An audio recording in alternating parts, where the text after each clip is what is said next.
వైఎస్ఆర్సీపీ నెల్లూరు జిల్లా ఎంపీ అభ్యర్థిగా విజయసాయిరెడ్డి బరిలో ఉన్న నేపథ్యంలో ఆయనకి వైఎస్ఆర్సీపీ పార్టీకి సంబంధించినటువంటి కొంతమంది నాయకులు సహకరించడం లేదని, దానివల్ల రానున్న ఎన్నికల్లో విజయసాయిరెడ్డి ఓటమి పాలవుతారని ఆయన భావించాడని, ఆ ఓటమి భయం వల్ల ఆయన నేతలతో కూడా మాట్లాడే ప్రయత్నం చేస్తున్నాడు, కానీ వాళ్ళు వీరికి సహకరించడం లేదు అంటూ కూడా ఒక వార్త ఇప్పుడు సోషల్ మీడియాలో చక్కర్లు కొడుతున్న నేపథ్యంలో అసలు ఈ వార్తలో వాస్తవం ఉందా లేదా అనే అంశానికి సంబంధించి మనతో మాట్లాడేందుకు ప్రముఖ రాజకీయ విశ్లేషకులు కృష్ణకుమారి గారు మనతో ఉన్నారు. మేడంతో మాట్లాడు. మేడం నమస్తే. మేడం, నెల్లూరు జిల్లా నుంచి వైఎస్ఆర్సీపీ ఎంపీ అభ్యర్థిగా విజయసాయిరెడ్డి బరిలో దిగబోతున్నారు. అయితే అదే జిల్లాలో ఉన్నటువంటి కొంతమంది వైసీపీ నాయకులు ఆయనకి సహకరించడం లేదని, దానివల్ల ఆయన రానున్న ఎన్నికల్లో ఓడిపోవడం ఖాయమని భావించారు, ఆయనకి ఓటమి భయం మొదలైంది అంటూ కూడా ఒక వార్త ఇప్పుడు సోషల్ మీడియాలో చక్కర్లు కొడుతుంది. ఏంటి మేడం అసలు దీని మీద మీ ఇప్పుడు వైఎస్ఆర్ పార్టీలో విజయసాయిరెడ్డికి పప్పులు ఉడకడం మానేసి చాలా రోజులైంది, ఇవాళ కాదు. నెల్లూరు ఎట్లయినా గెలవం అని తెలిసి నెల్లూరు సీటు ఆయనకి ఇచ్చారు. ఆ నెల్లూరు సీటు ఆయనకి ఇవ్వడం వెనకమాల సజ్జల రామకృష్ణారెడ్డి వ్యూహమే ఉంది. అంతకుమించి మనం ఏమి చూడక్కర్లా. కావాలని చేసిన దానికి అక్కడ ఆయనకు ఆ పరిస్థితి ఉందని విచిత్రంగా చెప్పుకోవడం దేనికి? ఆయన కావాలని తీసుకెళ్ళి ముళ్ళ కుర్చీలో కూర్చోబెట్టారు. నెల్లూరు అనేది మామూలు విషయం కాదు. ఇంకా కడప జిల్లాలోనూ లేకపోతే చిత్తూరు జిల్లాలోనూ వేసేస్తారు కత్తితోటి, కానీ నెల్లూరు జిల్లాలో అట్లా వేయరు. కత్తులు పట్టుకుని కావలిచ్చుకుంటారు నెల్లూరు జిల్లా అంటే. అందుకని చెప్పి అందుకే కావాలని అక్కడ పెట్టారు తీసుకెళ్ళి ఆయన్ని. ఇప్పుడు అతనికి అసలు విజయసాయిరెడ్డికి హవా తగ్గిపోయి చాలా రోజులు అయిపోయింది. ఓకే, అంటే అసలు మీరు చెప్తున్న దాని ప్రకారంగా విజయసాయిరెడ్డికి హవా లేదని ఒక పక్క, దానికి తోడు అసలు ప్రత్యర్థిగా బలమైనటువంటి ప్రత్యర్థి వేమిరెడ్డి ప్రభాకర్ రెడ్డి. మొన్నటి వరకు ఆయన వైఎస్ఆర్సీపీలోనే ఉన్నారు, ఇప్పుడు ఆయన టీడీపీలోకి వెళ్ళిన నేపథ్యంలో అసలు అక్కడ వేమిరెడ్డి ప్రభాకర్ రెడ్డి గెలవడం ఖాయం అంటూ కూడా కొన్ని సర్వేలు చెప్తున్నాయి.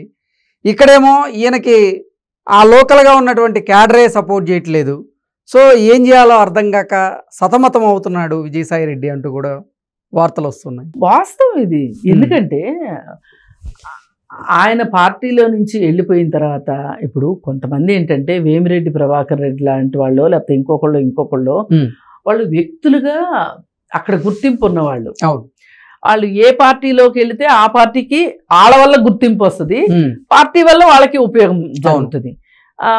మరి ఆయన ఎంతో కొంత పలుకుబడి ఉంది. ఆయన వాళ్ళ ఆవిడ కూడా TTD board member Vemireddy Prabhakar, దానికి రాజీనామా చేసి వచ్చేసారు. బాగా సంపన్న కుటుంబం వాళ్ళు. వాళ్ళకి ఏంటంటే పునాదులు బాగా గట్టిగా ఉన్నాయి.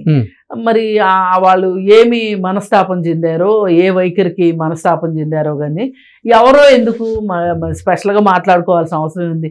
అనిల్ కుమార్ యాదవ్ నోటి దూరిస్తే వాళ్ళు పార్టీలోంచి బయటకు వెళ్ళేటట్లు చేసింది. ఇప్పుడు అనిల్ కుమార్ యాదవ్ని ఎట్లా వాడారంటే వీళ్ళు ప్రత్యర్థుల మీద బూతులు తిట్టించడానికి వాడారు. వాళ్ళు వాడితే ఆయన ఏమనుకున్నాడంటే నా అంత వీరుడు సూర్యుడు లేడు కాబట్టి నేను ఎవరినైనా ఇంట్లో వాళ్ళనైనా బయట వాళ్ళనైనా నేను మాట్లాడగలను, బయట వాళ్ళని మాట్లాడితేనే ఏమీ కాలేదు, ఇంట్లో వాళ్ళని మాట్లాడితే నన్ను ఎవరు ఏం చేస్తారు అని చెప్పి ఆయన ఎప్పుడో ఏదో సందర్భంలో వేమిరెడ్డి ప్రభాకర్ రెడ్డికి బాగా మనస్తాపం కలిగేటట్లుగా అనిల్ కుమార్ యాదవ్ ప్రవర్తించాడు. మరి అసలు అనిల్ కుమార్ యాదవ్కి వేమిరెడ్డి ప్రభాకర్ రెడ్డికి నక్కకి నాగలోకానికి ఉన్నంత తేడా ఉంది. మరి అతను ఎందుకు భరిస్తాడు చెప్పండి? భరించాల్సిన అవసరం ఏముంది? పైగా వాళ్ళు మొదటి నుంచి కూడా రాజకీయాల్లో ఉన్న కుటుంబం నుంచి వచ్చాడు అతను, మంచి వ్యాపార దక్షత ఉన్న మనిషి. మరి అలాంటప్పుడు ఇట్లాంటి గాలిడితో మాటలు ఎందుకు పడతాడు? ఆడు ఖచ్చితంగా అనిల్ కుమార్ యాదవ్ అనేవాడు గాలి మాటలే మాట్లాడతాడు. సాక్షాత్తు అసెంబ్లీలోనే గాలి మాటలు మాట్లాడినవాడు బయట ఎందుకు మాట్లాడాడు చెప్పండి? మరి అది ఆయన పరిస్థితి. అందుకోసం అని చెప్పి అక్కడికి తీసుకెళ్ళి కావాలని ఇంకెవరినో పెట్టడం ఎందుకులే అని చెప్పి విజయసాయిరెడ్డిని తీసుకెళ్ళి ఇప్పుడు కొంతమంది మీద కక్ష తీర్చుకోవాలంటే ఐఏఎస్ని ఐపీఎస్ని పనిష్మెంట్ పోస్టింగ్ అని వేస్తుంటారు. అట్లాంటి పనిష్మెంట్ పోస్టింగ్ అనమాట ఇది విజయసాయిరెడ్డికి. అంటే ఆ రకంగా చెప్పుకోవాలంటే పనిష్మెంట్ కంటెస్టింగ్ ప్లేస్ అనమాట అది. ఎట్టి పరిస్థితుల్లో అసలు తట్టుకోలేడు విజయసాయిరెడ్డి వేమిరెడ్డి ప్రభాకర్ రెడ్డి ముందు.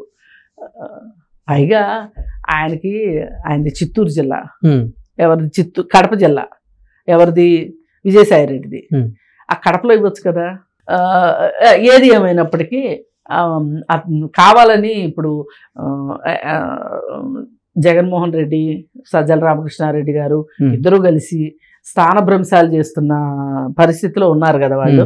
అందుకని వాళ్ళకి కళ్ళ వచ్చిన స్థానాలు కూడా ఇచ్చిన ఆశ్చర్యపోవక్కర్లేదు, కావాలని పనిష్మెంట్ లాగా వేసినా ఆశ్చర్యపోవక్కర్లేదు. అలానే చూడాలి ఈ సమస్యని. ఇంకా విజయసాయిరెడ్డి చక్కగా మెడ్రాస్లో ఆయనకి మంచి ఆడిటింగ్ ఆఫీస్ ఉండేది, ఆడిటర్ కదా ఆయన, స్వతహాగా హాయిగా ఆడిటింగ్ చేసుకుంటాడు. ఆయనకి పోయిందే ఉంది చెప్పండి, అంతకంటే ఇంక వేరే అసలు విజయసాయిరెడ్డిని పొమ్మనలేక పొగబెట్టేందుకే నెల్లూరు ఎంపీ టికెట్ ఇచ్చారంటారా? ఇప్పుడు అసలు ఈయనకి పప్పులు ఉడకట్లేదని ముందే చెప్పా మీకు. ఈయనకి జగన్మోహన్ రెడ్డి దగ్గర ఏమి ఆటలు సాగట్లా. ఇప్పుడు జగన్మోహన్ రెడ్డి కూడా ఎందుకు చేశాడు ఈ పని? ఇంకా విజయసాయిరెడ్డితో పని అయిపోయింది. ఇప్పుడు ఇంకా వాళ్ళేం కొత్త కంపెనీలు పెట్టక్కర్ల, సూట్ కేసు కంపెనీలు. కొత్తగా క్విడ్ ప్రోకోల్ చేయటానికి అవకాశం లేదు, కొత్తగా ఆస్తులు పోగేసే అవకాశం కనిపించట్లేదు. ఇట్లాంటి ఏమైనా చెత్త పనులు చేయడానికి కదా పనికొచ్చేది ఎవరు? విజయసాయిరెడ్డి.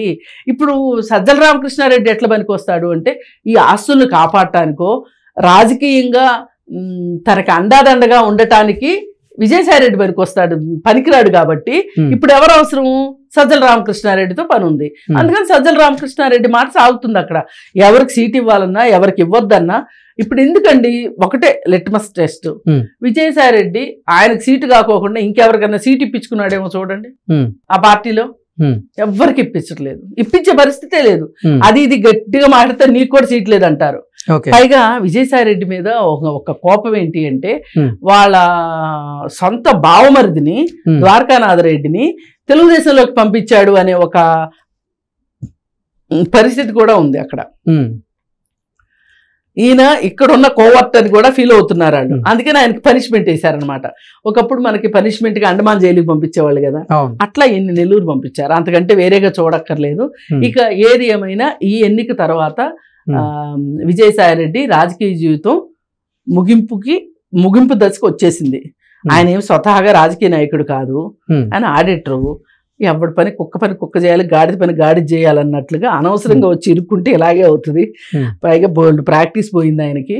సరే ఏదేమైతే ఏమైనా రాజ్యసభ ఎంపీ కూడా ఉన్నట్లుంది మేడం. మళ్ళీ ఇవ్వరు కదా, మళ్ళీ ఎందుకు ఇస్తారు? ఇంకా అయిపోయింది. ఇక అసలు విజయసాయిరెడ్డికి అసలు అక్కడ ఏమి మేకలు కాస్తాను నోకలు ఇస్తావా అనే పరిస్థితి కూడా లేదు.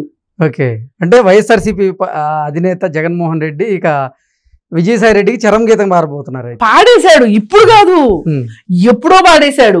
కాకపోతే ఏంటంటే పొమ్మలు లేక పొగబెట్టినట్టు ఇప్పుడు జగన్మోహన్ రెడ్డి చేష్టలు అర్థం చేసుకున్న విజయసాయిరెడ్డి కూడా ఈయన వేయాల్సిన గొల్లాలు ఈయన వేశాడు. మరి ద్వారకానాథరెడ్డి ఎందుకు పంపించాడు అంటే బావమరిదికి కూడా సీట్ ఇప్పించుకోలేని పరిస్థితి ఉంది కాబట్టే తెలుగుదేశంలోకి పంపించాడు. ఈయనకి ఇష్టం ఉన్నా లేకపోయినా, ఈయన పంపించకపోయినా ఆయన వెళ్ళాడు. కానీ ఈయన సీట్ ఇప్పించలేని పరిస్థితిలో ఉన్నాడనే కదా ఆయన అటు వెళ్ళింది. అసలు ఇవాళ విజయసాయిరెడ్డి ఏకాకండి, అక్కడ ఒక వర్గం లేదు, ఏమీ లేదు. అది ఆయన పరిస్థితి. అది అందుకోసమే ఇవాళ ఈ దుస్థితి వచ్చింది. ఇప్పుడు నెల్లూరు వెళ్ళి నెల్లూరులో ఓడిపోబోతున్నాడు. అది